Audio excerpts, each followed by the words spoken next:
আসসালামু আলাইকুম রহমতুল্লাহ। সুপ্রিয় শিক্ষার্থীবৃন্দ, মেকানিক্যাল ইঞ্জিনিয়ারিং চ্যানেলের পক্ষ থেকে তোমাদের সকলকে জানাচ্ছি আন্তরিক শুভেচ্ছা। এই ভিডিওটা তৈরি করছি দশম শ্রেণীর শিক্ষার্থীদের জন্য। 2025 সালে দশম শ্রেণীর নতুন যে বাংলা বইটা দেওয়া হয়েছে সেটা নিয়ে আজকে আলোচনা করব। তো এই বইটার নাম হচ্ছে কি বাংলা সাহিত্য। এটা হচ্ছে তোমাদের বাংলা প্রথম পত্রের বই, ঠিক আছে? তোমরা নবম শ্রেণীতে তো অন্য একটা বই পড়েছিলে, কিন্তু এই বইটা হচ্ছে নবম শ্রেণী দশম শ্রেণী 2 বছর ধরে পড়ানো হয়।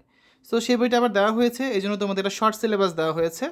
সেই কয়টা অধ্যায় তোমাদের হচ্ছে এই বইটা থেকে পড়তে হবে।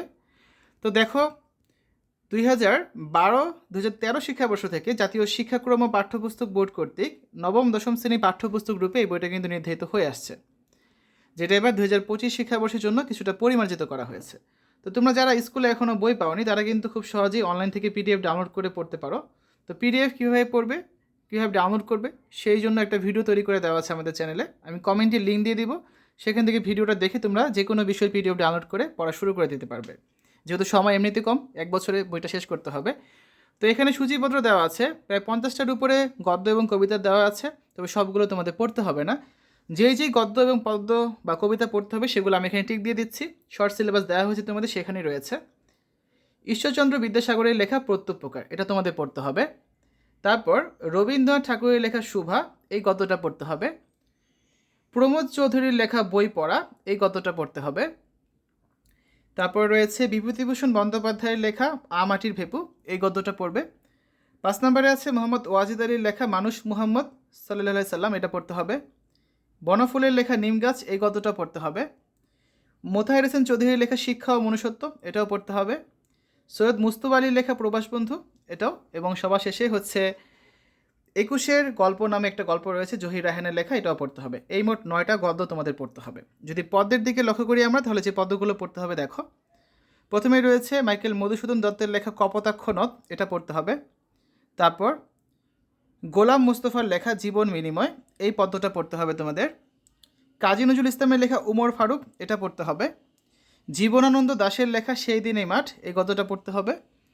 ফররুখ আহমেদের লেখা বৃষ্টি, এই পদ্যটা পড়বে। তারপর আমি কোনো আগন্তুক নই, আহসান হাবিবের লেখা, এই পদ্যটা পড়তে হবে। এগুলো সবই কিন্তু পদ্য, হয়তো আমি 2 এক জায়গায় গদ্য বলেছি ভুলে। তো 6টা পদ্য আছে, আরও 2টা পদ্য আছে, মোট 8টা পদ্য। তারপর হলো শামসুর রহমানের লেখা তোমাকে পাওয়ার জন্য হে স্বাধীনতা, এই পদ্যটা পড়তে হবে। এবং সবার শেষে রয়েছে আল মাহমুদের লেখা বোশেখ। এই মোট 8টা পদ্য রয়েছে। তাহলে 9টা গদ্য এবং 8টা পদ্য, এই 17টা টপিক বা অধ্যায় তোমাদের হচ্ছে এই বই থেকে পড়তে হবে দশম শ্রেণীর জন্য, যার উপর ভিত্তি করে তোমাদের 2026 সালে কিন্তু এসএসসি পরীক্ষা অনুষ্ঠিত হবে। আশা করি বুঝতে পেরেছো। তো শিক্ষার্থীরা, আমরা যদি একটা গদ্য দেখি, যেমন প্রত্যুপকার লিখেছেন ঈশ্বরচন্দ্র বিদ্যাসাগর, প্রথমেই রয়েছে লেখক পরিচিতি। যদি কবিতা হতো তাহলে থাকতো কি কবি পরিচিতি। তারপর এখান থেকে গদ্যটা শুরু হয়েছে, এভাবে করে কবিতাটা শুরু হবে। গদ্য বা কবিতা শেষে হচ্ছে থাকবে শব্দার্থ টিকা। তারপর থাকবে হচ্ছে পাঠ পরিচিতি। গদ্যটা বা কবিতাটার হচ্ছে মূল ভাবটা এখানে দেওয়া থাকবে।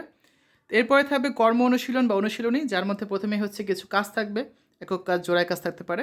এরপরে থাকবে বহু নির্বাচনী প্রশ্ন এবং সবার শেষে থাকবে সৃজনশীল প্রশ্ন। তো এই ধরনের সৃজনশীল প্রশ্ন প্রতিটা অধ্যায়, অর্থাৎ প্রতিটা গদ্য এবং পদ্য বা কবিতা শেষে দেওয়া আছে। পরীক্ষা এই ধরনের প্রশ্নই কিন্তু আসবে, হুবহু এই প্রশ্ন কখনই আসবে না। এখান থেকে হচ্ছে তোমাদের কিছু নমুনা হিসেবে প্রশ্নগুলো দেওয়া আছে। তো যেসব স্কুলে এখনও তোমরা বই পাওনি তারা কিন্তু অনলাইন থেকে পিডিএফ ডাউনলোড করে বইগুলো নিজেরাই পড়তে পারবে।